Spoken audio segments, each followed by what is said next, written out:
The lord. దేవుడిచ్చిన యొక్క సమయమును బట్టి ఆ దేవాదేవునికే సమస్త మహిమ ఘనతను చెల్లిస్తున్నానండి. ఈరోజు వాక్యంలోకి వెళ్దాం. ఈరోజు వాక్యంలోకి వెళ్ళే ముందు చిన్న ప్రార్థన చేసుకుందాం. కళ్ళు మూసుకోండి. నా ప్రియ పరలోకమందున్న దేవ నా తండ్రి ప్రభా యేసయ్య, ఇదిగో తండ్రి యొక్క సమయమందునైనా ప్రేమ కలిగిన ప్రభా, నీ వాక్యాన్ని పంచుకోవడానికి మరొక్క సమయం తండ్రి మీరు ఇచ్చిన విధానమును బట్టి నైనా తండ్రి మీకు వందనాలు ప్రభా. ఇదిగో రాజా ప్రభా, ఈ రోజు తండ్రి ప్రభా, నీవు తండ్రి ప్రభా మాతో ఏం మాట్లాడుతున్నావో తండ్రి ప్రభా యేషయా, ఇదిగో తండ్రి అది మా జీవితంలో తండ్రి ప్రభా యేష ఒక నూతన మార్పుని తీసుకుని రావాలి ప్రభా. మా హృదయం నుండి ఆలోచన తండ్రి ప్రభా యేషయా, సందేహములన్నింటినీ కూడా తండ్రి ప్రభా ఈ సమయమందు మీరు మాట్లాడుతుండగా తీర్చమని అడుగుతా ఉన్నాను తండ్రి. ఎవరైతే ఈ వాక్యం వింటున్నారో తండ్రి, ఈ లైవ్లో ఏకీభవిస్తున్నారో ప్రభా తండ్రి, ఇదిగో వారందరినీ కూడా దర్శించమని అడుగుతా ఉన్నాను తండ్రి. ఈ వాక్కు ద్వారా వారి హృదయాలతో తాకమని, వారి హృదయాన్ని తాకి తండ్రి ప్రభా, వారి హృదయంలో ఉండేటటువంటి ప్రతి సందేహమునకు తండ్రి మీరు సమాధానం అనుగ్రహించమని అడుగుతా ఉన్నాను తండ్రి. అలాగే విన్న ప్రతి ఒక్కరిలోనూ కూడా తండ్రి ప్రభా, ఇదిగో తండ్రి నూరంతలుగా ఈ వాక్యం ఫలించాలి ప్రభా. ఎందుకంటే రోజు మీరు మాట్లాడబోయే వాక్యం తండ్రి ప్రభా యేసయ్య, అది చాలా శక్తివంతమైనది ప్రభా తండ్రి. ఎందుకంటే తండ్రి మీ మాటలు ఆత్మయు జీవమై ఉన్నాయి, మేము నడవలసిన మార్గములు నడిపిస్తాయి. కాబట్టి తండ్రి సమయం ముందు ప్రార్థిస్తుండగా ప్రతి శత్రువును బంధిస్తూ తండ్రి ప్రభా యేసు నామములో ఈ సమయాన్ని అంతా నీ చేతికి అప్పగించుకుంటున్నాను. నేను కాదు కానీ మీరే నాతో మాట్లాడి తండ్రి ప్రభా మమ్మల్ని బలపరచమని, ముందుకు నడిపించమని, మీ కృపలో వర్ధిల్లింప చేయమని యేసుక్రీస్తు వారి నామంలో ప్రార్థిస్తున్నాను నా ప్రేమ కలిగిన తండ్రి. Amen. Hallelujah. Praise the Lord. ఈరోజు వాక్యంలోకి వెళ్దామండి. ఈరోజు వాక్యం యొక్క అంశం ఏంటంటే, దేవుణ్ణి అడుగుతా ఉన్నా, దేవా ఏం బోధించాలి అని చెప్పి. ఎందుకనంటే చాలామంది జీవితంలో ఆలస్యం జరుగుతూ ఉంటుందండి, అవునా? అప్పుడు దేవుడు నాకు మాట్లాడారు. నాకు సందేహం ఉంది, దేవా ఎందుకు చాలామంది జీవితంలో ఎందుకు ఆలస్యం అవుతూ ఉంది, అవునా? ఎందుకు ఆలస్యం అవుతూ ఉంది? ఆ ఆలస్యం నువ్వు ఎందుకు చేస్తూ ఉన్నావు, లేదంటే మేము చేసుకుంటున్నామా, ఆలస్యం ఉద్దేశం ఏంటి అని చెప్పి దేవుడిని అడుగుతూ ఉన్నప్పుడు దేవుడు చాలా చక్కని మాటలు మాట్లాడడం జరిగిందండి. అయితే రోజు ఆ మాటలే దేవుడు నాతో ఈ లైవ్లో ఈ యొక్క సమయం ముందు కూడా మాట్లాడడానికి ప్రేరేపించారండి. అందుకనే ఈ యొక్క సమయం ముందు ఆ మాటలు నేను ఈరోజు మాట్లాడదామని కోరుకుంటున్నాను. దేవుడి చిత్తమైతే తండ్రి ఇంకా లోతుగా మీరు నాకు బోధించిన దానికంటే కూడా లోతుగా ఈ సమయం ముందు ఆయన బోధిస్తారని ఆ యొక్క దేవుడిని నేను కోరుకుంటున్నాను. అయితే వాక్యంలోకి వెళ్దామండి. మొదటి పేతురుకు రాసిన పత్రిక 5వ అధ్యాయం 10వ వచనం తీద్దామండి. తన నిత్య మహిమకు క్రీస్తునందు మిమ్మల్ని పిలిచిన సర్వకృపానిధికి దేవుడు కొంచెము కాలం మిమ్మల్ని శ్రమపడిన పిమ్మట తానే మిమ్మల్ని పరిపూర్ణులుగా చేసి స్థిరపరిచి బలపరచును. హల్లెలూయా. ఇక్కడ చూడండి, మనము అనుకుంటా ఉంటాము, దేవా నా జీవితంలోని ఆలస్యం అయిపోతుంది కదా, నా జీవితంలోని ఇంకా ఏ కార్యాలు జరగలేదు కదా, నువ్వు నన్ను చెయ్యి విడిచిపెట్టేసావా అని చెప్పి. అయితే చూడండి, దేవుడు ఆలస్యము చేయడం కాదండి. ఒకటి గుర్తుపెట్టుకోండి, దేవుడు టైం ఎప్పుడు కూడా పర్ఫెక్టే, అవునా? మనము ఆ సమయాన్ని ఆలస్యం చేసుకునేటటువంటి స్థితిలోకి మనం ఒకసారి వెళ్తూ ఉంటాం, అవునా?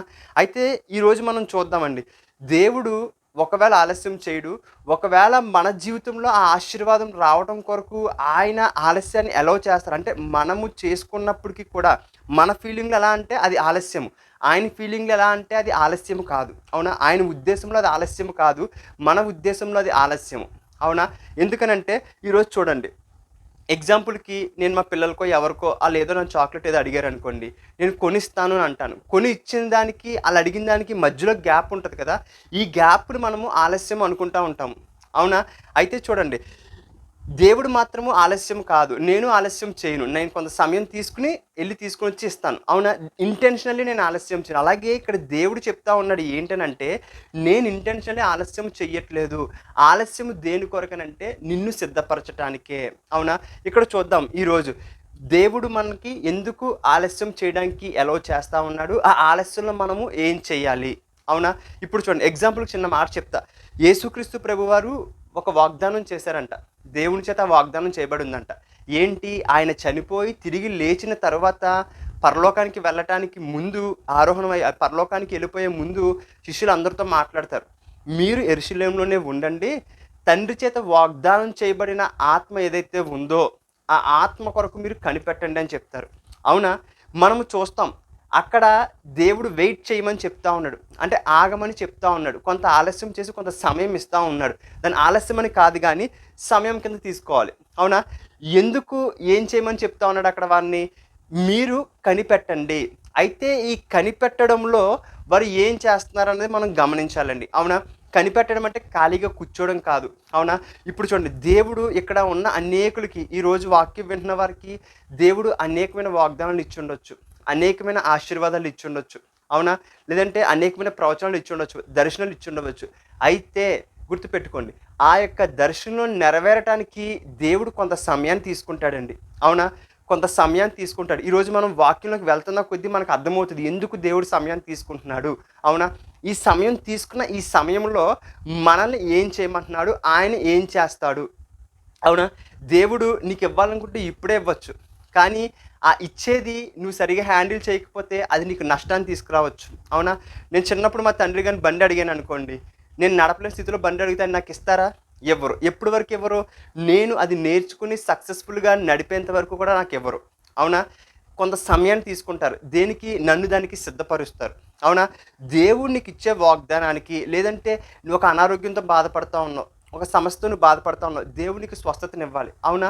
అయితే ఆ స్వస్థత ఇచ్చిన తర్వాత నువ్వెలా ఉంటావో మనకు తెలీదు గానీ, దేవుడికి తెలుసు మన ప్రవర్తన ఎలా ఉంటదా అని చెప్పేసి. ఎందుకంటే యేసయ్య ఒక మాట అంటాడు, ఒక దురాత్మ ఒక మనిషిలో నుంచి వెళ్ళిపోయిన తర్వాతంట అది మరలా తిరిగి రావటానికి ప్రయత్నిస్తా ఉంటదంట ఆ వ్యక్తి ఖాళీగా ఉంటే.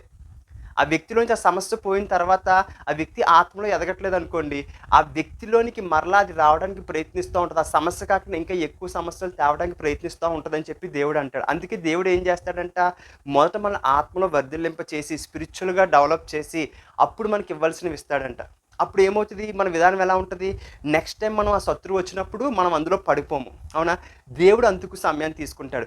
ఇక్కడ యేసుక్రీస్తు ప్రభువారు కూడా శిష్యులతో మీరు వాగ్దానం చేయబడిన ఆత్మ కొరకు కనిపెట్టండి అని చెప్పినప్పుడు, ఆ వాగ్దానం చేయబడిన ఆత్మ కొరకు వారు ఏం చేస్తారండి, 70 కొన్ని రోజులు, ఈవెన్ 70 రోజులు, 120 రోజులు ఉంటదక్కడ. ఏం చేస్తారు ఆ సమయం అంతా? ఖాళీగా ఎవరి పని ఆళ్ళు చేసుకుంటారా? ఎవరి పని వారు చేసుకోరు గానీ, వారు ఏం చేస్తున్నారని వాక్యంలో ఉంటదంటే, వారందరూ కూడా కలిసి ప్రార్థన చేస్తా ఉన్నారంట, అవునా? దేవుడు నీకు ఎందుకు ఆలస్యం చేస్తా ఉన్నాడంటే నిన్ను సిద్ధపరచడానికండి, అవునా? నువ్వు ప్రార్థించడానికి. దేవుడు వాగ్దానం చేసిన వెంటనే మనకివ్వచ్చు, అవునా? కానీ ఆ జ్ఞానం మనకు కొద్దిగా ఉండొచ్చు. లేదంటే దాన్ని హ్యాండిల్ చేసే విధానం మనకు రాకపోయి ఉండొచ్చు. లేదంటే ఆ ఆశీర్వాదం, లేదంటే ఆ దీవెన మనల్ని తప్పుడు మార్గంలో నడిపించొచ్చు, అవునా? పౌలు అంటాడు, నాకు విస్తారమైన జ్ఞానం ఉండడం వల్ల కొంత గర్వం కూడా నాలో వస్తుందని చెప్పేసి, అవునా?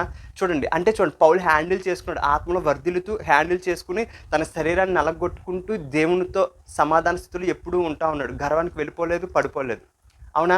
అలాగే మనకి చెప్తా ఉన్నాడు ఏంటి, దేవుడిలో ఈ దేవుని రాజ్యంలో ఈ సమస్య ఉంది. దేవుడు నిన్ను ఆశీర్వదించిన తర్వాత ఆ ఆశీర్వాదం నీకు గర్వాన్ని తీసుకురావచ్చు. లేదంటే నేను తప్పుడు మార్గంలో నడిపించొచ్చు. ఎవరిని లెక్కలేని స్థితిలో మనల్ని తీసుకెళ్ళిపోవచ్చు, అవునా? ఆ స్థితిలోకి వెళ్ళకుండా దేవుడు ఏం చేస్తాడంట, ముందే మనల్ని అణిచి, మనల్ని సిద్ధపరిచి, మనల్ని బలపరిచి, మన సరైన మార్గంలో నడుచుకోవటానికి, రేపొద్దున ఆశీర్వాదం ఇచ్చిన ఆ ప్రార్థనా జీవితాన్ని నువ్వు కోల్పోకూడదు. ఆశీర్వాదం ఇచ్చిన ఆ వాక్యం చదివే జీవితాన్ని నువ్వు కోల్పోకూడదు. ఇవన్నీ ఉండాలని దేవుడు ఏం చేస్తా ఉన్నాడంట, నిన్ను సిద్ధపరుస్తా ఉన్నాడంట, అవునా? అందుకే దేవుడు సమయం తీసుకుంటాడండి. కాబట్టి మనం చూద్దాము, మనము సిద్ధపడడానికి దేవుడిచ్చే అవకాశం అండి ఏంటి, ఆలస్యము అనేది, అవునా? మనము సిద్ధపడడానికి, అవునా? చూడండి, దేవుని రాజ్యంలో ఎలా అంటే, ఈ ఆలస్యం సమయంలోనే నువ్వు చేసే ప్రార్థన అంతా కూడా ఒక రోజుకి అది ఒక రోజుకి ఎలా అంటే ఆన్సర్‌గా మారుతది, అవునా? చాలా సంవత్సరాలు ఒక్కొక్కళ్ళకి దేవుడు తీసుకుంటాడు. 3 సంవత్సరాలు, 5 సంవత్సరాలు, 10 సంవత్సరాలు, 12 సంవత్సరాలు ఇలా దేవుడు తీసుకుంటాడు. తీసుకుని వారిని ఏం చేస్తాడంట, ఆత్మలో బలపరుస్తా ఉంటాడండి. వాక్యంలో బలపరుస్తా ఉంటాడంట. వారు ప్రార్థించేవారుగా, దేవుడి మీద ఆధారపడేవారుగా దేవుడు చేస్తా ఉంటాడు, అవునా? ఇలా మనల్ని చేయలేదనుకోండి, మన జీవితం ఎలా ఉంటదో తెలుసా? రేపొద్దున్న దేవుడు ఏదైనా సమస్య వచ్చినప్పుడు మనం దాన్ని హ్యాండిల్ చేయలేము, అవునా? ఎగ్జాంపుల్ ఒక సేవకుల విషయం మనం తీసుకుందాం. దేవుడు ఎందుకు సేవకులకి ఎక్కువ సమయం తీసుకుంటాడు? దేవుడు వారిని వ్యక్తిగతంగా వారిని ఎందుకు అనుస్తాడు? వ్యక్తిగతంగా వారిని అనేక శ్రమలు కూడా ఎందుకు తీసుకెళ్తాడనంటే, వారు రేపొద్దున్న అటువంటి శ్రమల్లో వచ్చిన వారికి వారు ఒక సొల్యూషన్‌గా ఉంటారు, అవునా? ఇప్పుడు చూడండి, నాకే ఆకలి బాధ తెలుసనుకోండి, నాకే ఆ శ్రమలో వెళ్ళడం తెలుసనుకోండి, రేపొద్దున ఆ శ్రమలో వచ్చిన వ్యక్తిని నేనేం చేయగలను? వాడు నాకు బాధ చెప్పినప్పుడు ఆ బాధను నేను గ్రహించగలను. ఆ వేదన నేను గ్రహించగలను, అవునా? గ్రహించి నేను పూర్తిగా నా భారం అంతటిని ఉపయోగించి ప్రార్థించగలను, అవునా? లేదనుకోండి, ఆ అనుభవం నాకు లేదనుకోండి, నేనేం చేస్తాను? నేను వారు చెప్పింది వింటాను కానీ అంత భారం అనేది నా హృదయంలో ఉండదు, అవునా? దాని గుండా నేను వెళ్ళినప్పుడు రేపొద్దున ఆ వ్యక్తి కూడా ఆ స్థితి గుండా వెళ్తా ఉన్నాడనుకోండి. ఎగ్జాంపుల్‌కి నేనే ఒక శ్రమలో వెళ్ళాను ఆశీర్వాదం పొందుకోవటానికి, లేదంటే దీవించబడ్డానికి. కొన్ని కష్టాలు కూడా నేను వెళ్తా ఉన్నాను. అయితే అవి నేను నేర్చుకున్నాను. రేపొద్దున నా వెనకాతల వచ్చిన వారికి నేను ధైర్యంగా చెప్పగలుగుతాను. ఒకప్పుడు ఇదే మార్గంలో వచ్చాను. ఈరోజు నేను ఆశీర్వదించబడ్డాను. దేవుడు నన్ను ఆశీర్వదించాడు. నాకేం కొదవ లేదు. నీకు కూడా దేవుడు ఖచ్చితంగా ఈ స్థితిలోకి తీసుకొస్తాడు. నిన్ను కూడా దేవుడి స్థితిలోకి తీసుకొస్తాడు. నువ్వు కంగారు పడకు. అవునా? నువ్వు బాధపడకు, భయపడకు, నేను ధైర్యపరచగలను. నేనే ఆ మార్గం గుండా వెళ్ళలేదనుకోండి, అప్పుడు నా పరిస్థితి ఏంటి? ఇతరులకు నేనేం చెప్పగలుగుతాను? చెప్పలేను. అందుకే దేవుడు ఏం చేస్తాడంట, తన సేవకుల్ని తన సేవకులనే కాదు, విశ్వాసులను కూడా అంతే. కొన్ని మార్గాల గుండా తీసుకొని వెళ్తాడు. మనం నేర్చుకోవాలండి. ఆ ఆలస్యంలోనే దేవుడు ఇవన్నీ నేర్పిస్తాడు. అవునా? ఆ శ్రమల్లోనే చూడండి, ఆశీర్వదించబడిన తర్వాత కొత్తగా నేర్చుకోవడానికి ఏమీ ఉండదు. అవునా? నువ్వు ఆశీర్వదించబడిన తర్వాత ఆ ఆశీర్వాదంతో ఇతరులను ఆశీర్వదించడానికే గానీ, నీవు నేర్చుకునేది ఎప్పుడనంటే, నీ సమయము ప్రారంభం కాక మునిపే నేర్చుకునేది. ఒక మనిషి ఉద్యోగం ఎప్పుడు చేస్తాడు? కొంతకాలం చదువుతాడు. అవునా? కొంతకాలం చదివి ఏం చేస్తాడు? కొంతకాలం చదివి కొంతకాలము ట్రైనింగ్ తీసుకుని ఉద్యోగం ప్రారంభిస్తాడు. అంటే కొంత సమయం ఏం చేస్తా ఉన్నాడు? ప్రిపేర్ అవుతా ఉన్నాడు. సిద్ధపడతా ఉన్నాడు. అవునా? దేవుడు మనతో కూడా చెప్తా ఉన్నాడు. నేను కూడా కొంత సమయాన్ని తీసుకుంటాను. ఈ లోకంలో ఉద్యోగం చేయడానికి 25 సంవత్సరాలు మనం కష్టపడి చదువుతామండి. ఆ తర్వాత ఉద్యోగం కోసం ప్రయత్నిస్తుంటాం. కొన్నిసార్లు వస్తది, కొన్నిసార్లు రాదు. వచ్చినా మనకి అది అంత సమృద్ధిగా కూడా జీవించలేము దాంతో. దేవుని రాజ్యం కూడా చెప్తా ఉందండి. దేవుడు కూడా తన రాజ్యం నిన్ను ఆశీర్వదించే ముందు, దీవించే ముందు దేవుడు మనకు నేర్పిస్తాడు. చూడండి, ఇజ్రాయెల్ ప్రజల్లో మనం చూస్తాము. దేవుడు ఐగుప్తు నుంచి ఇజ్రాయెల్‌ని తీసుకొచ్చినప్పుడు ఆయనకి క్షణము, అవునా? ఒక 40 డేస్‌లో వారిని ఇజ్రాయెల్ తీసుకెళ్ళగలడు దేవుడు. అవునా? కానీ వారికి దేవుడు అన్నీ నేర్పిస్తా ఉంటాడు. వారు బానిసలు అయిపోయారంట. వారికి ఒక యుద్ధం చేయటం రాదు. వారికి దేవుడి మీద ఆధారపడటం రాదు. వారికి దేవుడిలాగా ఆలోచించే విధానం లేదు. అవునా? అయితే దేవుడు ఏం చేస్తా ఉన్నాడు వారిని ఆ యొక్క అరణ్యంలో తీసుకెళ్తా ఉన్నప్పుడు ఎర్ర సముద్రాన్ని పంపిస్తా ఉన్నాడు. శత్రువులను పంపిస్తా ఉన్నాడు. నీరు లేని ప్రాంతానికి తీసుకెళ్తా ఉన్నాడు. వాళ్ళు ఎలా దాన్ని పరిస్థితులు హ్యాండిల్ చేస్తారని దేవుడు చూస్తా ఉన్నాడు. వారైతే వారి అవిధేయత ప్రకారము వారు దేవుని కొద్దిగా సొనిగారు గానీ, దేవుడి యొక్క ఉద్దేశ్యం ఏంటక్కడ? వీరు నేను అద్భుతము చేయగల దేవుడను, నేను ఉన్నవాడను, నేను వీరితో తోడుగా ఉన్నాను అనేటటువంటి ప్రత్యక్షత వారికి ఇద్దామని దేవుడు చూస్తా ఉన్నాడు. అవునా? వారికి ఆ ప్రత్యక్షత ఇద్దామని దేవుడు చూస్తా ఉన్నాడు. కానీ వీరేం చేస్తా ఉన్నారు? అవిధేయత చూపిస్తా ఉన్నారండి.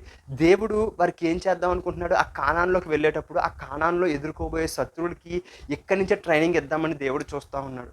అవునా? కానీ వీరు నేర్చుకోలేదండి చాలామంది.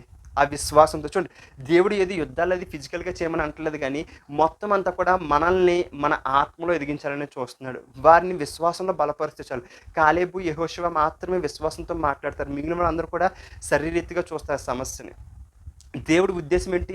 సమస్యని శరీరీతిగా చూడమనా? ఆత్మీయంగా చూడమనా? దేవుని యొక్క ఉద్దేశము నువ్వు ఎదుర్కొంటున్న ఆ సమస్యని శరీరీతిగా చూడకు. శరీరీతిగా చూస్తే నువ్వు జయించలేవు. ఆ ఇజ్రాయేలీయుల్లోని ఆ 40 మందిలోని దేవుడు పంపించిన 10 మందిలోని ఆ 10 మందిలోని ఇద్దరు మాత్రమే, కాలేబు, యెహోషువ మాత్రమే విశ్వాసంతో చూసారు. మిగతా అందరూ కూడా శరీరీతిగా చూసారు. ఎందుకంటే ఈ అరణ్యంలో వెళ్తున్నప్పుడు వారెవరు కూడా దేవుడి నుంచి కూడా వినటానికి వినలేదు. దేవుడి నుంచి చూసి నేర్చుకోలేదండి. ఆలస్యాన్ని వేస్ట్ చేసుకున్నారు. వారి యొక్క ట్రైనింగ్ పీరియడ్‌ని వేస్ట్ చేసుకున్నారు. చూడండి, ట్రైనింగ్‌లోనే మనం ప్రిపేర్ అవ్వేది. అవునా? ఇప్పుడు మనం ఏ గవర్నమెంట్ జాబ్ అయినా తీసుకున్న పోలీస్ కానీ, ఆర్మీ కానీ వెళ్ళామనుకోండి, పరిస్థితి ఎలా ఉంటది? ట్రైనింగ్‌లోనే మొత్తం ప్రిపరేషన్ అంతా. అవునా? ఈ ట్రైనింగ్‌లోనే మొత్తం నేర్పించి తర్వాత అసలైన దాంట్లోకి పంపిస్తారు. దేవుడు కూడా అంతే. మనకి అసలైనది ఇచ్చే ముందు ఖచ్చితంగా ఆయన మనకి కొంత సమయం తీసుకొని ట్రైనింగ్ చేస్తారండి. కొంత సమయం తీసుకొని ఆయనతో లోతుగా నడిపించుకుంటారు. అవునా? ఆ ప్రార్థనా జీవితాన్ని అలవాటు చేస్తారు. ఆ వాక్యం చదివే జీవితాన్ని అలవాటు చేస్తారు. ఒక సమస్యను పంపించి ఆ సమస్యను నువ్వు ఎలా హ్యాండిల్ చేస్తున్నావు అనేది చూస్తారు. ఆ సమస్యను నువ్వు ఎలా హ్యాండిల్ చేస్తున్నావో చూసి ఆ సమస్యని నీవు హ్యాండిల్ చేయడానికి కావాల్సిన సామర్థ్యం కూడా ఆ యొక్క శ్రమల్లోనే ఇస్తారు. అవునా? నీకు నేర్పిస్తారు. రేపొద్దున్న యుద్ధం ఎదుర్కోవటానికి నీ ఆత్మీయ జీవితాన్ని ఇతరులు, ఎందుకనంటే క్రైస్తవుడంటే కేవలం నువ్వు నేను మాత్రం ఆశీర్వదించబడడం కాదు గానీ, నీతో పాటు నీ చుట్టూ ఉండేవారు. నిన్ను బట్టి నీ కుటుంబం, నీ చుట్టూ ఉండేవారు. అవునా? ఎందుకంటే ఆ దేవుడు అంటాడు, మనము వెలుగంట, లోకానికి వెలుగంట.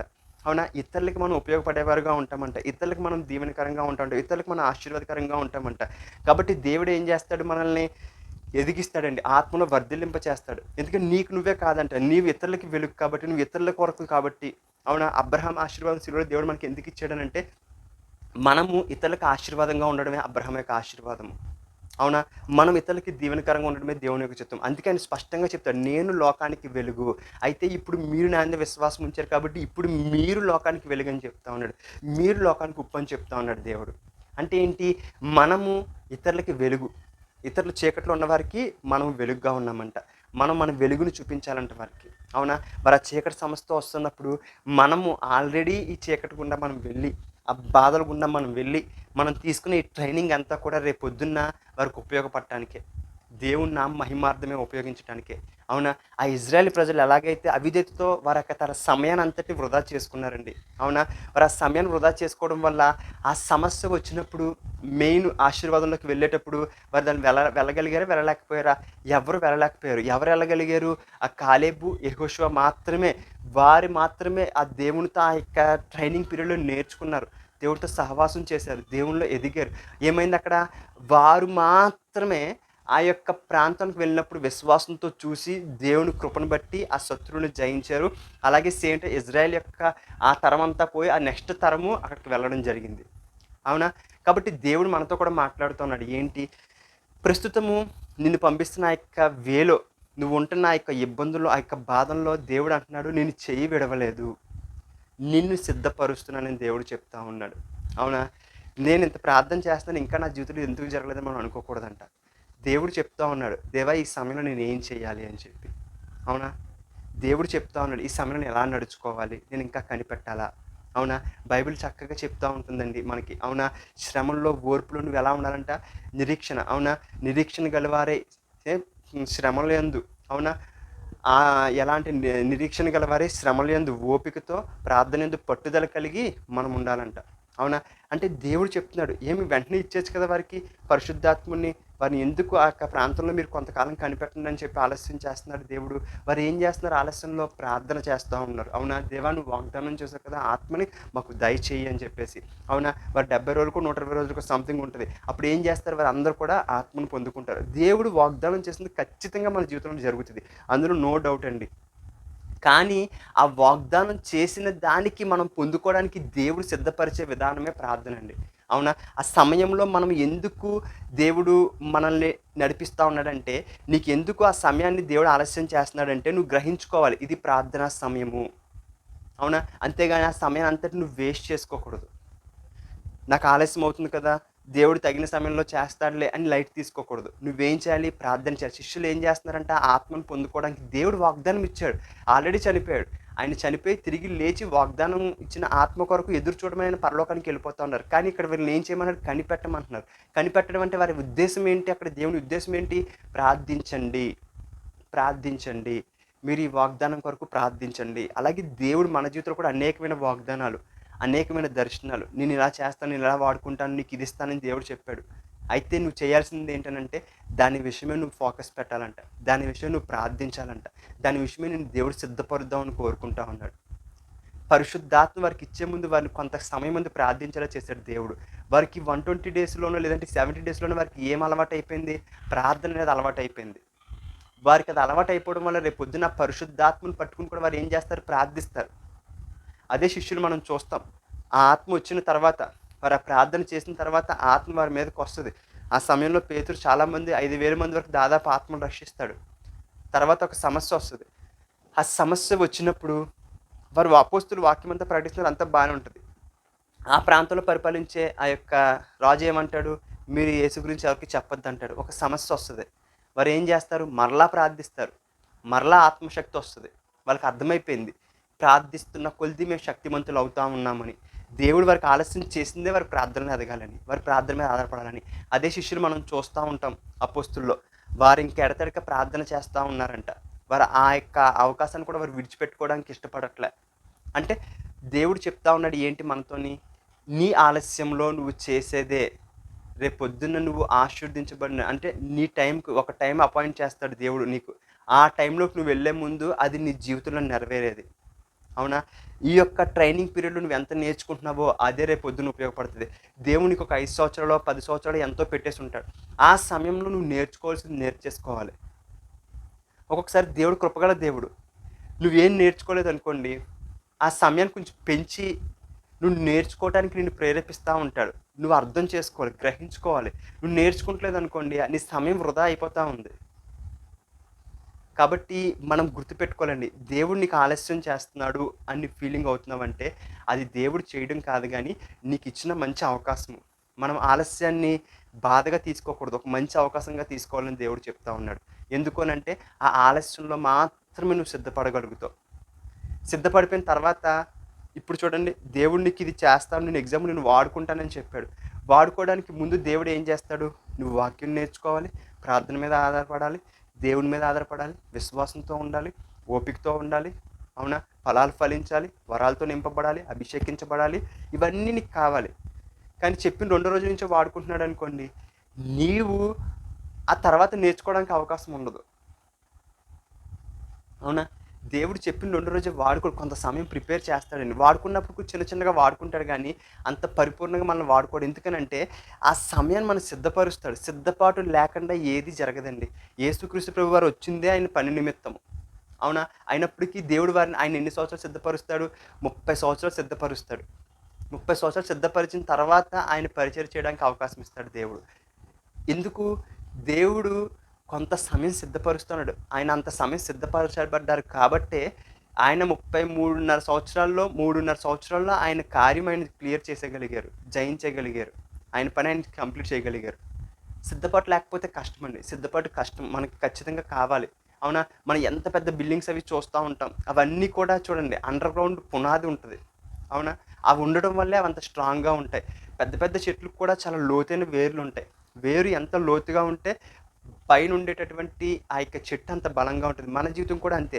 సిద్ధపాటు ఎంత ఎక్కువ ఉంటే, ప్రిపరేషన్ అనేది మనకి ఎంత ఎక్కువగా ఉంటే అంత మంచిదండి. అంత మంచిది. నువ్వు ఎక్కువ సిద్ధపడుతున్నావంటే, ఎక్కువ ఆలస్యం దేవుడు నీ ద్వారా నీకు చేస్తా ఉన్నాడంటే అర్థం ఏంటో తెలుసా? నిన్ను దేవుడు చాలా ఎక్కువగా సిద్ధపరుస్తా ఉన్నాడు. నువ్వు గ్రహించేసుకోవాలి. ఓకే, నా పట్ల దేవుడికి చాలా గొప్ప ప్లాన్స్ కలిగి ఉన్నాయి అని చెప్పి. ఆలస్యం చేస్తున్నాడంటేనే మనము ఫిక్స్ అయిపోవాలి. దేవుడు నా పట్ల గట్టిగానే ప్లాన్స్ కలిగి ఉన్నాడు, చాలా గొప్ప ప్లాన్స్ కలిగి ఉన్నాడు అని చెప్పేసి. చూద్దాం మనం. అలాగే దావీదు విషయంలో కూడా మనం చూస్తాం. దావీదుకి దేవుడు చెప్తాడు, నేను నిన్ను అభిషేకించానని చెప్పి సమూయేలుని పంపించి దేవుడు దావీదుని అభిషేకిస్తాడు. దావీదుని అభిషేకించిన తర్వాత దేవుడు వెంటనే రాజుని చేయలేదు కానీ, క్రమక్రమంగా అలాగా అతను 30 సంవత్సరాలు వచ్చే వరకు కూడా దేవుడు అతనితో ఉంటాడు. ఆలస్యం చేస్తాడు. అప్పుడు రాజు అవుతాడు. తను అనుకుంటాడు, ఇంకా చావుకి నాకు ఎంత దూరం ఉంది? అడిగే దూరం ఉంది అంటాడు. అర్థమవుతుందా? అంటే చూడండి, దేవుడు దావీదుని అభిషేకించినప్పుడు ఆయన ఉద్దేశం రాజు చేయటం. కానీ ఆ ప్రజల్ని ఎలా హ్యాండిల్ చేయాలి, దేవుడి మీద ఎలా ఆధారపడాలి? ఎందుకనంటే మనము క్రైస్తులోకి వచ్చిన తర్వాత, దేవునితో సహవాసం చేసిన తర్వాత మన జీవితము నార్మల్ పీపుల్లాగా వెళ్ళేది కాదండి. విశ్వాసంతోనే జీవించే జీవితం. నీతిమంతుడు విశ్వాసం మూలంగా జీవిస్తాడని చెప్తాడు దేవుడు. మన జీవితం విశ్వాసం మూలంగా వెళ్ళే జీవితము, దేవుడి మీద ఆధారపడి వెళ్ళే జీవితము. లోకంలో అందరూ వెళ్ళిపోయినట్టు మనం వెళ్ళిపోవడానికి అవ్వదు. లోకంలో అందరూ చూసినట్టు మనం చూడడానికి అవ్వదు. మనం కనుచూపుతో కాక విశ్వాసంతో నడుచుకోవాలని దేవుడు చెప్తా ఉన్నాడు. అంటే చూడండి, దేవుడే మనకు అలా చెప్తా ఉన్నాడు, విశ్వాసంతో మీరు నడుచుకోవాలని. దావీదు రాజు అయిన తర్వాత తను జీవించాల్సిన విధానం అంతా కూడా దేవుడి మీద ఆధారపడి జీవించాలి. తను ఆ యొక్క ప్రజల్ని దేవుని మీద ఆధారపడి నడిపించాలి. అవునా? ఆ యుద్ధాలన్నీ జయించడము దేవుని కృప ద్వారా జరగాలి, మనుషుల వల్ల కాదు అక్కడ. అందుకే దేవుడు ఏం చేస్తున్నాడు, దావీదుని ఆ రాజు అయ్యేంత వరకు కూడా కొండల్లోని, ఆటల్లోని, ఈటల్లోని, శ్రమల్లో, ఇబ్బందులు, వేదనలు, మహా శ్రమలని దావీదుకు వచ్చినాయి. కానీ ప్రతిసారి దేవుడు దావీదుకు తోడుగా ఉన్నాడు. అందుకే దావీదు రాజు అయిన తర్వాత కూడా ఏమాత్రము గర్వం లేకుండా ఆ శ్రమలను ఎలాగ దేవుడితో ఉన్నాడో, శ్రమలకు ముందు దేవుడితో ఎలాగ ఉన్నాడో, ఆశీర్వదించబడిన తర్వాత కూడా దేవునితో అదే విధంగా ఉన్నాడు. ఒకసారి పొరపాటు చేస్తాడు, అది వేరే సందర్భం. మళ్ళీ పశ్చాత్తాపడి మరలా అదే స్థాయిని కోరుకుంటాడు, దేవుడు ఇచ్చేస్తాడు అతనికి. ఇక్కడ మనతో దేవుడు మాట్లాడుతూ ఉన్నాడు. ఈరోజు నువ్వు వెళ్తున్న ఈ కష్టాలు, బాధలు, వేదనలు, ఇబ్బందులు ఇవన్నీ కూడా నువ్వు అనుకుంటున్నట్టు రేపొద్దున్న నీకు ఏమీ లేకుండా చేసేయడానికి కాదంట. నీకు ఇచ్చిన ఆశీర్వాదం అనేది, దీవెన అనేది కోల్పోకుండా స్టాండర్డ్గా ఉండడం కొరకు నీకు ట్రైన్ చేస్తున్నటువంటి పీరియడ్ ఇదంతా కూడా. కాబట్టి భయపడాల్సిన అవసరం లేదు, దిగులు పడాల్సిన అవసరం అస్సలు లేదు. అయ్యో నా సమయం ఎంత అయిపోతుంది, నీకు ఏం జరగట్లేదు, అందరూ ముందుకెళ్ళిపోతుంది, ఇలా ఉండిపోయిన అస్సలు ఫీల్ అవ్వకు. నీ పట్ల వారికన్నా గొప్ప ప్రణాళిక దేవుడికి ఉంది. కాబట్టి దేవుడు ఏం చేస్తూ ఉన్నాడు, నీకు ఆలస్యం చేస్తూ ఉన్నాడు. అవునా? ఒకవేళ నువ్వు ఆ యొక్క ఆలస్యంలో నేర్చుకుంటలేదు అనుకోండి, నువ్వు బాధపడాలా, భయపడాలా. నువ్వు నేర్చుకుంటున్నావు అనుకో, ఏమాత్రం భయపడ అవసరంలే. దేవా, ఆ దేవుని గట్టిగా పట్టుకుంటున్నావు అనుకో చాలు. ఆలస్యమైన దేవుని గట్టిగా పట్టుకుంటున్నావు అనుకోండి, నువ్వు భయపడాల్సిన అవసరంలే. ఇంకా ఈ దేవుని గట్టిగా నువ్వు నమ్ముతున్నావు అనుకోండి, ఆ వాగ్దానం ఇచ్చిందని నేను నెరవేర్చడం కొరకు, ఆ స్వస్థత కొరకు, ఆ వివాహం కొరకు, ఆ ఇల్లు కొరకు, ఆ సేవ కొరకు, దేని కొరకు అయితే దేవునికి వాగ్దానం చేసిన ఆ వాగ్దానం కొరకు నువ్వు ఇంకా గట్టిగా పట్టుకుని ఉన్నావు అనుకో, నువ్వు భయపడాల్సిన అవసరంలే. విశ్వాసంతో ధైర్యంగా ఉండొచ్చు. నువ్వు విడిచిపెట్టేస్తేనే భయపడాలి. అర్థమవుతుందా?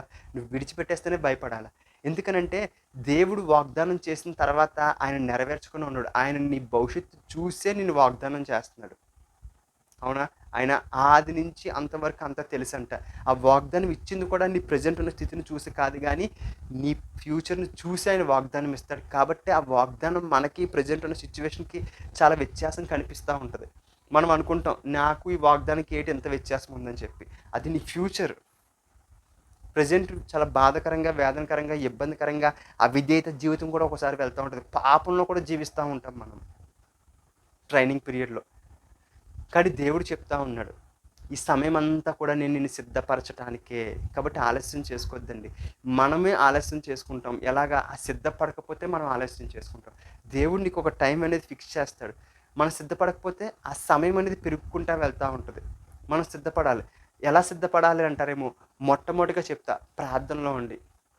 ప్రతిరోజు ప్రార్థించగలగాలి. ఆ వాగ్దానం విషయమై ప్రతిరోజు దేవుని సన్నిధిలో దాని విషయం మొరపెట్టాలి. అవునా?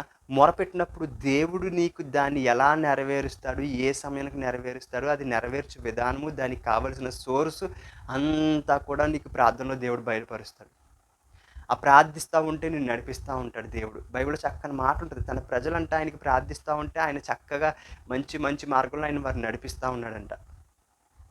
అంటే నువ్వు చేసే ప్రార్థన అనేది నిన్ను ప్రెజెంట్ ట్రైనింగ్ పీరియడ్‌లో ఫెయిల్ అవ్వకుండా చేస్తది. రేపొద్దున్న ఫ్యూచర్‌లో అది పొందుకున్న తర్వాత వచ్చే ఆశీర్వాదం ఏదైతే ఉందో, దాని యొక్క సామర్థ్యాన్ని పెంచుతది. అవునా? మనము క్రీస్తులోకొచ్చినప్పుడు మనకు కొద్దిగా జ్ఞానం తెలుసు. ఆలస్యమవుతున్న కొద్దీ మనం కొత్తయి నేర్చుకుంటా ఉంటాము. అర్థమవుతుందా? కాబట్టి మనకి దేవుడు ఆలస్యం ఎందుకు చేస్తాడంటే, నిన్ను ఒక నూతన స్థాయికి తీసుకెళ్ళటానికి, నిన్ను ఇంకా దీవించడానికి, ఇంకా నిన్ను ఆశీర్వదించటానికి. నువ్వు చేయాల్సిందేంటి? ఆలస్యం సమయంలో ఆలస్యమైపోతుంది, ఆళ్ళకి జరిగిపోతుంది, నాకు జరగట్లేదు, ఆళ్ళు ఆశీర్వదించబడుతున్నారు, నేను ఆశీర్వదించబడట్లే. వాళ్ళకి స్వస్థొచ్చింది, నాకు స్వస్థత రాలే, వాళ్ళకి వివాహమైంది, నాకు వివాహం జాలేదు, ఆళ్ళకిది జరిగింది, నాకిది జరగలేదని బాధపడకూడదు. దేవా నేనేం చేయాలని అడగాలి ఆలస్యంలో. ఆయన నడిపిస్తారు. ఆయన స్పష్టంగా అక్కడ శిష్యుల జీవితంలో అదే చేశాడు. దావీదు విషయంలో అదే జరిగింది. మోషే విషయంలో కూడా అదే జరుగుద్ది. మోషేని దేవుడు చిన్నప్పుడే ఆయన పని నిమిత్తమే కదా ఆయన ఏర్పరచుకున్నాడు. 40 సంవత్సరాలు వచ్చింది. సేవకు వచ్చే తన పనికి తను వచ్చేసాడేమో అనుకున్నాడు.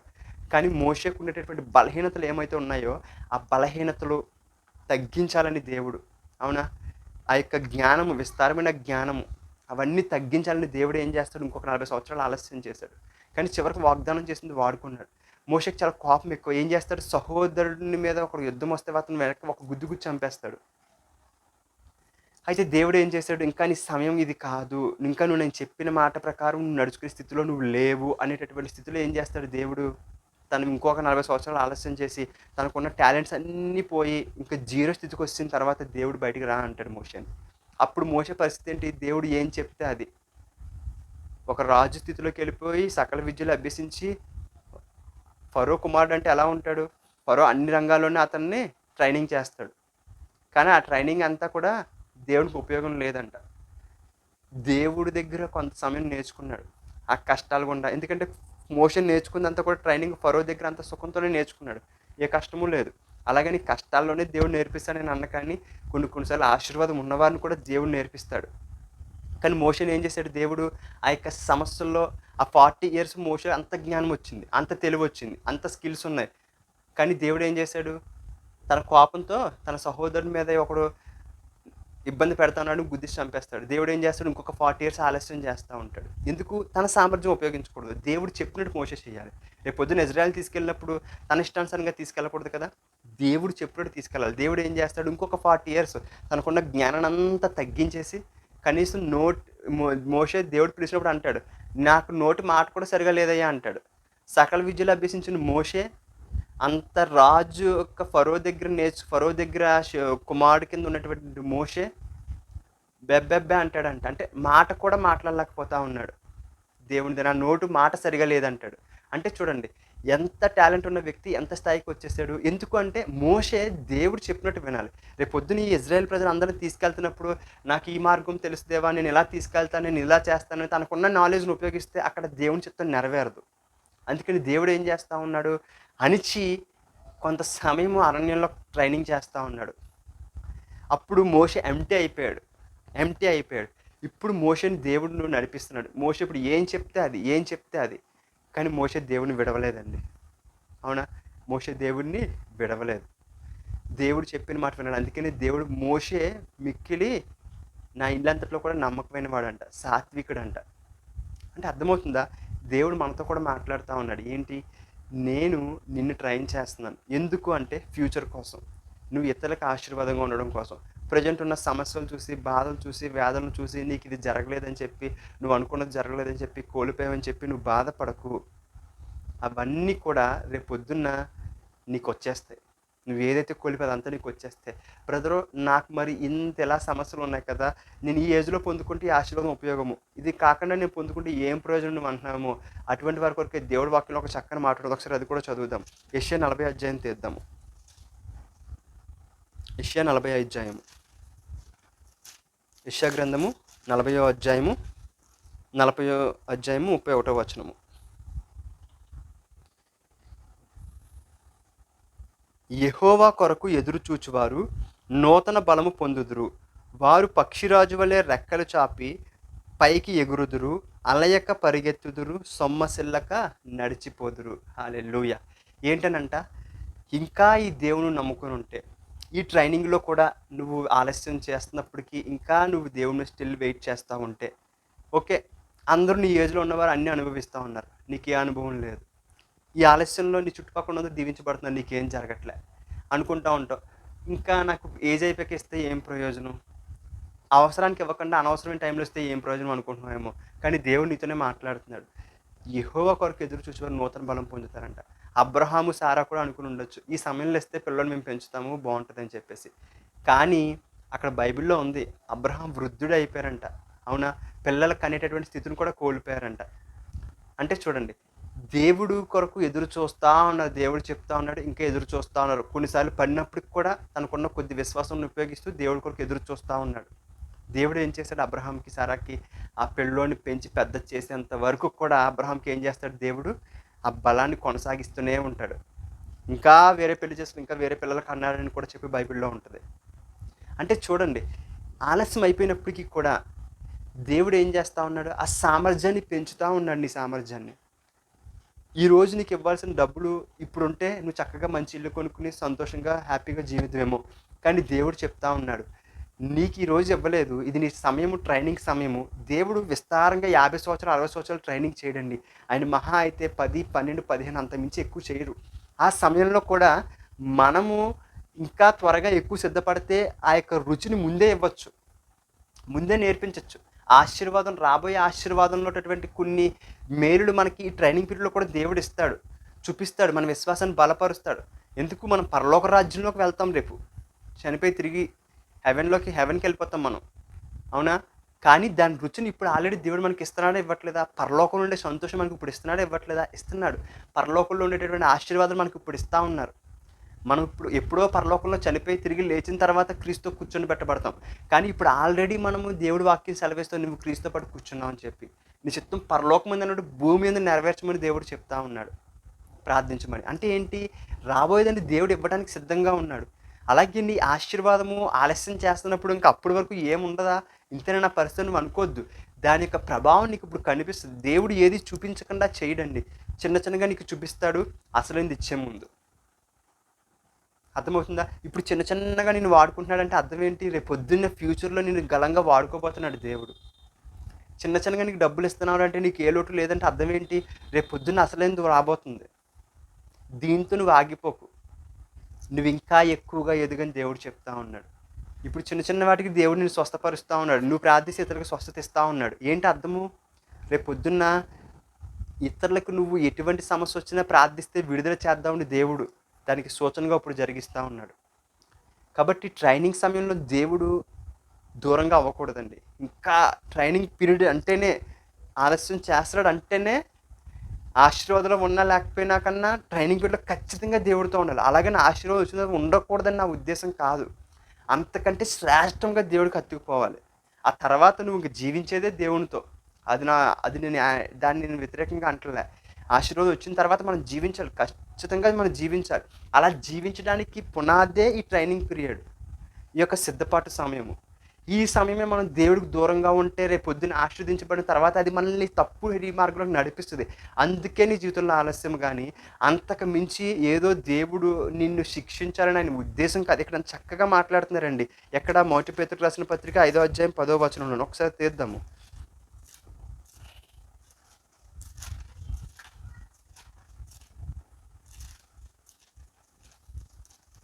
మొదటి పేతురుకు రాసిన పత్రిక 5వ అధ్యాయం 10వ వచనం. తన నిత్య మహిమకు క్రీస్తునందు మిమ్మల్ని పిలిచిన సర్వకృపానియదగు దేవుడు కొంచెము కాలం మీరు శ్రమపడిన పిమ్మట ప్రతి ఒక్కరిని కొంతకాలం దేవుడు ట్రైన్ చేస్తాడు. అదే నువ్వు ట్రైన్ అయిపోయిన తర్వాత రేపు పొద్దున్న నీకు వచ్చిన జనరేషన్ని దేవుడు నీ వెళ్ళే ట్రైనింగ్లో వెళ్ళించవలసిన అవసరం లేదు. నువ్వు వెళ్తున్న ఆ యొక్క సమస్యల గుండా వారు వెళ్ళవలసిన అవసరం లేదు. ఎందుకంటే నువ్వు ఆల్రెడీ ట్రైన్ అయిన పర్సన్ కాబట్టి నీవు ఇతరులకు వెలుగుగా ఉంటావు. చూడండి, మనము ఒక మార్గం గుండా వెళ్తూ ఉన్నాము. ఆ మార్గం మనకు తెలుసు. రేపొద్దున ఎవరైనా ఆ మార్గం గుండా వెళ్తున్నప్పుడు వారు తప్పిపోకుండా మనము సింపుల్గా వారిని నడిపించడానికి దేవుడు వాడుకుంటున్నాడు. ఈరోజు సేవకులు అనేకులు పెట్టాడంటే ఏంటి, వారిని 10 సంవత్సరాలు, 15 సంవత్సరాలు, 5 సంవత్సరాలు, కొన్ని సంవత్సరాలు దేవుడు వారిని కొన్ని శ్రమలు గుండా నడిపించి వారికి కొంత ట్రైనింగ్ ఇచ్చి ఆ సమస్యల్లో వేదనలో వారి దేవుడి మీద ఆధారపడడం నేర్పించి ఇవన్నీ చేసి దేవుడు సేవకులను లేవనెత్తుతాడండి. ఊరికినే ఎవ్వరి దేవుడు సేవకులుగా చేయడు. కొంత సమయం వారిని ప్రార్థనలో ఎదిగించి కొంత సమయం కొన్ని బాధలు గుండా కొన్ని వేదనలు కూడా దేవుడు వారిని పంపిస్తాడు. అందుకనే ఆ సేవకులు మనకు ప్రార్థించిన వెంటనే కార్యాలు జరుగుతూ ఉంటాయి. వారికి ఆ బాధ తెలుసు, వారికి ఆ వేదన తెలుసు, ఆ భారం తెలుసు వారికి. మనం సింపుల్గా సేవకులు జడ్జ్ చేస్తాం, కానీ దేవుడు చాలా సమయం వారిని పరీక్షిస్తాడు. దేవుడు చాలా సమయం వారిని ట్రైనింగ్ చేస్తాడండి. ఆ ట్రైనింగ్ చేసిన తర్వాత ఆ సమయమునే దేవుడు పరిగణలోకి తీసుకుని రేపు పొద్దున వారి ఇతరులకు వెలుగుగా ఉంటారు. అవునా? నువ్వు మరలా ఉపవాసం చేసి ఎన్నో సంవత్సరాలు నువ్వు వెయిట్ చేయాల్సిన అవసరం లేదు. ఆ అభిషేకించబడిన ఆ సేవకుడు నీకు ఒక్క ప్రార్థన చేస్తే వెంటనే స్వస్థత జరుగుతూ ఉంది. ఎందుకు? నీకు ఆలస్యం కాకుండా ఉండడం కోసం దేవుడు సేవకులను ఏర్పరిచాడు. నీకు ముందుగా వెళ్ళి వారిని ఏర్పరిచాడు. అవునా? కాబట్టి దేవుడు ఈరోజు నేను ట్రైన్ చేస్తున్న విధానము రేపు పొద్దున్న నీ ఫ్యూచర్లో నీ బిడ్డలకి, నీ బంధువులకి, నీ ఫ్రెండ్స్కి, లేదా నీ సంఘానికి ఉపయోగపడుతుంది. అవునా? వారందరూ ఈ శ్రమల గుండా వెళ్ళవలసిన అవసరం లేదు. ఏసే సిలువ ఎక్కాడు, ఎవరిని ఎక్కించలే. ఆ యొక్క ఇచ్చింది మనకి ఇచ్చారు, మనం పొందుకుని సంతోషంగా వెళ్తూ ఉన్నాం. అయితే మనం దాన్ని కాపాడుకుంటూ ముందుకు వెళ్ళాలి. దేవుడు అదే చెప్తా ఉన్నాడు. మన జీవితంలో ఇప్పుడు నడిపిస్తున్న ఈ ట్రైనింగ్ అంతా కూడా రేపొద్దున నువ్వు బహుగా దీవించబడడానికి, ఇతరులకు వెలుగుగా ఉండడానికి, ఇతరులకు ఒక సింపుల్ మార్గం సిద్ధపరచడానికి. అవునా? నేను ఒక ఆర్థిక ఇబ్బందులు కూడా నేను వెళ్ళాను అనుకోండి, రేపొద్దున ఆర్థిక ఇబ్బంది వచ్చిన వ్యక్తి వస్తే నాకు తెలుస్తుంది అతని యొక్క బాధ. అతను ఎలా నేను బయటకు వచ్చానో అలాగ అతన్ని రప్పించడానికి నేను ఒక సొల్యూషన్గా అతనికి మారుతాను. దేవుని యొక్క ఉద్దేశాలు అవి. కాబట్టి ఆలస్యం అవుతుందని భయపడకుండా, దిగులు పడకుండా దేవుడు నేర్చుకోవాలి. అవునా? ఒక్కొక్కసారి మనకు బలహీనతలు ఉంటాయి, ఎవరికి కనిపించం. మన బలహీనత మనకు తెలుసు. అయితే ఆ బలహీనతలో నువ్వు ఆశీర్వదించబడిన తర్వాత బయటకు వచ్చింది అనుకోండి, నీ జీవితంలో ఇంకెప్పుడు కూడా బలహీనత ఎవరికైనా కనిపించింది అనుకోండి, ఆశీర్వదించబడిన తర్వాత ఎవ్వరు కూడా నేను నమ్మరు. దేవుడు క్షమించినప్పుడు కూడా మనుషులు నమ్మలేరు, జీర్ణించుకోలేరు, క్షమించలేరు. అయితే దేవుడు ఏం చేస్తాడు అనుకుంటున్నారు? ముందు ఆ యొక్క శ్రమంలో, ఆ బాధల్లో నిన్న బలహీనత జయించేలా చేస్తాడు. ఎందుకు ఆ సమస్య, ఆ బలహీనత జయించకుండా దేవుడు ఆశీర్వదించడం అంటే, ఆశీర్వదించబడిన తర్వాత ఆ బలహీనతతో నువ్వు ఇంకా పెద్ద తప్పు చేసి ఇంకా పెద్ద అవమానంగా మారిపోతావు అని తెలుసేమో దేవుడికి. అందుకని ఏం చేస్తూ ఉన్నాడు? ఆ బలహీనత జయించే వరకు కూడా నేను అలా పట్టుకుంటా ఉన్నాడు, ఆపుతా ఉన్నాడు. అంతేగాని నువ్వు ఆశీర్వదించబడకుండా అలాగ శ్రమలో ఉండడం దేవుని చిత్తం కాదు. నువ్వు సరైన సమయానికి ఆశీర్వదించబడాలనేది దేవుని యొక్క చిత్తము.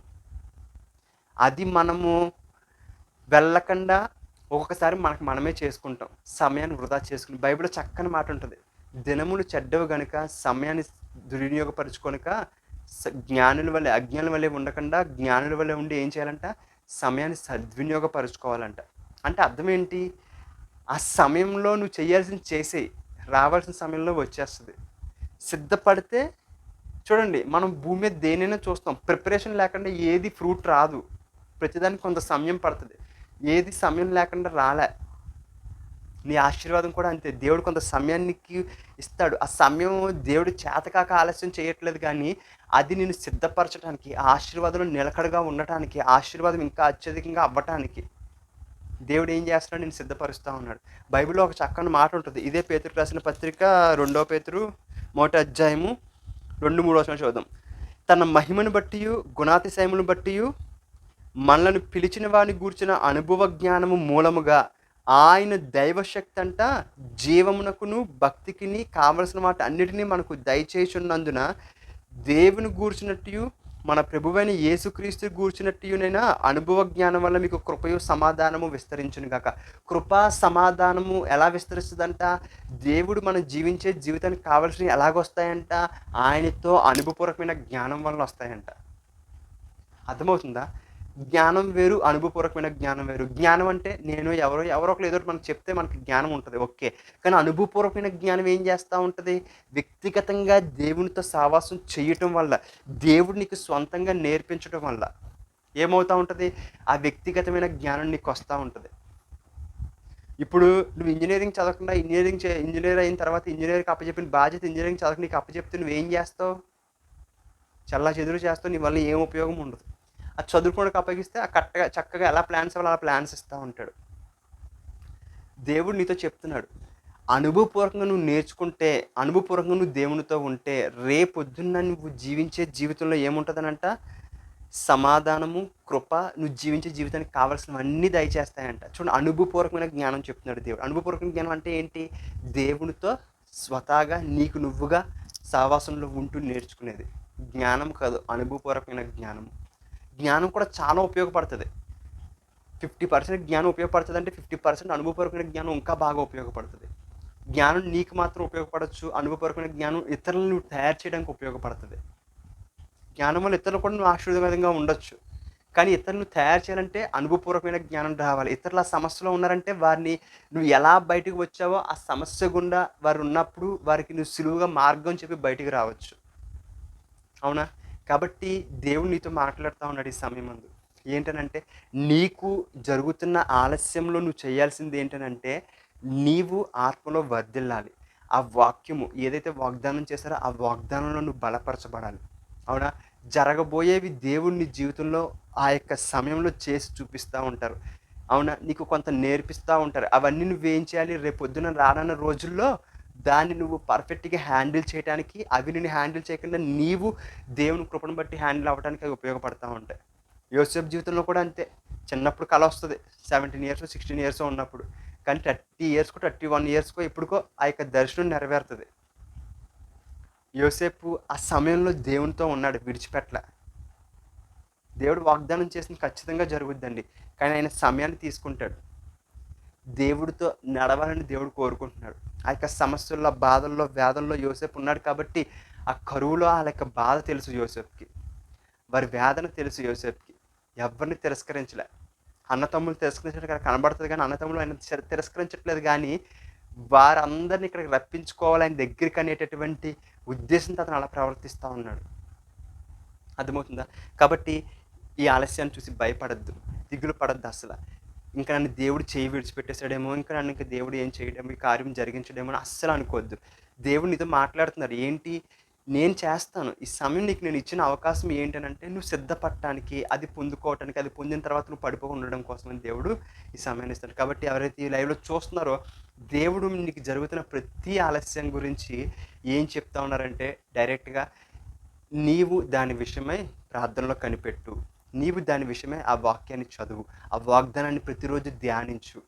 నేను ఖచ్చితంగా నీ జీవితంలో ఆ ఇచ్చిన మాట నెరవేరుస్తానని దేవుడు చెప్తా ఉన్నారు. అవునా? నీవు ఈ ఆలస్యం సమయంలో ఖాళీగా ఉండి టైం వేస్ట్ చేయకు. దాని విషయమై ప్రతిరోజు ఆయన సన్నిధిలో ధ్యానించు, మొరపెట్టు. కార్యం జరుగుతుందండి. అవునా? ఎవ్వరిని కూడా దేవుడు విడిచిపెట్టడండి. ఎవ్వరిని కూడా దేవుడు అణిచిపెట్టాలని అస్సలు చూడడు. తన సొంత కుమారుని ఇస్తాడంట. ఈ భూమి మీద జీవించే జీవితంలో మనకు కావాల్సింది ఎందుకు ఇవ్వడండి దేవుడు? ఖచ్చితంగా ఇస్తాడని పౌలు అంటా ఉన్నాడు. అయితే మనం చేయాల్సింది ఏంటనంటే ఆత్మలో వర్ధిల్లాలని, ఆ ఇచ్చిన దాన్ని మనం నిలకడగా పట్టుకోవాలని యొక్క దేవుని యొక్క ఉద్దేశం కాబట్టే దేవుడు అలా చేస్తూ ఉన్నాడు. దేవుడి వాక్యము దీవించిన కాక కళ్ళు మూసుకొని ప్రార్థించుకుందాం. నా ప్రియ పరలోకమందున్న దేవన తండ్రి ప్రభా యేసయ్య, ఈ యొక్క సమయం మందు నాయన తండ్రి మీకే వందనాలు, స్తుతులు, స్తోత్రాలు ప్రభా. ఇదిగో రాజా యేసయ్య, ఎవరైతే ఈ వాక్యం వింటా ఉన్నారో ప్రభా తండ్రి, మీరు మాతో మాట్లాడుతూ ఉన్నారు ప్రభా. నీ జీవితంలో జరుగుతున్న ఆలస్యము చూసి నేనేమైనా తప్పు చేశానా? దేవుడు నన్ను విడిచిపెట్టేశారని అనుకుంటున్నావేమో, కానీ దేవుడు ఇదో చెప్తా ఉన్నాడు. ఈ ఆలస్యం జరుగుతుంది నిన్ను సిద్ధపరచడానికే. ఎంత ఆలస్యం జరుగుతుందో నీ జీవితంలో అంత గొప్ప కార్యం చేయడానికే నేను సెలవిస్తా ఉన్నావు ప్రభా. ఇదిగో రాజా, ప్రేమ కలిగిన ప్రభా, అయితే ఆ ఆలస్యంలో నేను నీకు ఇవ్వబోయే దాన్ని రుచి చూపిస్తా ఉంటాను నా సన్నిధిలో కనిపెడతా ఉన్నప్పుడు అంటున్నావు ప్రభా. ఎందుకంటే పరలోకంలో రాబోయే రోజుల్లో ఉన్నటువంటి ఆ యొక్క లోకం యొక్క అనుభవాన్ని మీరు ఈ భూలోకంలో మీరు మాకు ఇస్తా ఉన్నారు ప్రభా తండ్రి. ఆ యొక్క ప్రభావం యొక్క నీడను మేము ఇక్కడ చూస్తా ఉన్నాం ప్రభా. ఖచ్చితంగా తండ్రి, ఎవరైతే ఈ వాక్యం వింటున్నారో వారి ఆలస్యంలో నిన్ను విడిచిపెట్టకుండా ఇంకా ధైర్యంగా నిన్ను పట్టుకున్నట్లు ప్రభా తండ్రి, వారికి మీరు చేసిన వాగ్దానం యొక్క రుచిని వారికి దయచేయండి ప్రభా. ఎవరైతే ఈ వాక్యంలో ఈ ప్రార్థనలు ఏకీభవిస్తున్నారో వారు తండ్రి వారి ఆలస్యంలో సమయాన్ని వృధా చేసుకోకుండా సిద్ధపడడానికి నీకు కృపను చూపించండి. అవును తండ్రి, ఎందుకనంటే ఆ యొక్క సమయంలో మేము ఖాళీగా ఉండడం నీకు చిత్తం కాదు ప్రభా.